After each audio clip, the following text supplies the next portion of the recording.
Seorang pria bernama Wijaya Prawira 53 tahun ditemukan terbujur kaku di dalam kamar kosnya, Jalan Gunung Soputan 1 Denpasar Barat pada Kamis 14 September pukul 11.30. Peristiwa bermula dari kekhawatiran teman korban putus Wijaya Atmaja 58 tahun sebab korban tidak merespon saat ditelepon. Sehingga saksi menuju ke TKP untuk mengeceknya. Sesampai di kos tersebut, saksi memanggil korban tapi tak mendapat respon. Swece pun mencoba membuka pintu kamar korban, hanya saja upaya itu tak bisa dilakukan karena terkunci.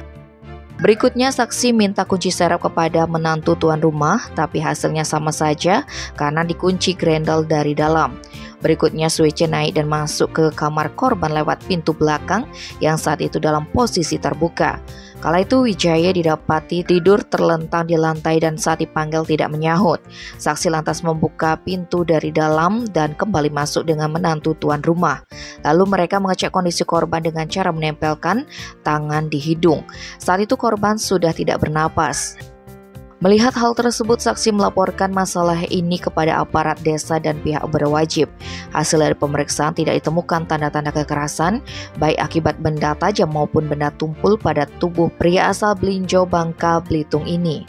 Terdapat lebam mayat pada punggung, kedua telapak tangan dan kedua telapak kaki, sehingga belum diketahui secara pasti penyebab kematiannya. Lebih lanjut, menurut Swece kepada polisi, ia berkomunikasi dengan korban terakhir pada Rabu 13 September pukul 9 WITA. Saat itu korban datang ke bengkel saksi di Jalan Soputan 1 nomor 9 dan mengeluh sakit perut. Saksi kala itu hendak mengantar Wijaya berobat, akan tetapi korban tidak mau, kemudian korban disarankan untuk istirahat. Kini jenazah Wijaya dievakuasi memakai ambulan BPBD Kota Denpasar menuju RSUP Prop Ngurah guna proses lebih lanjut.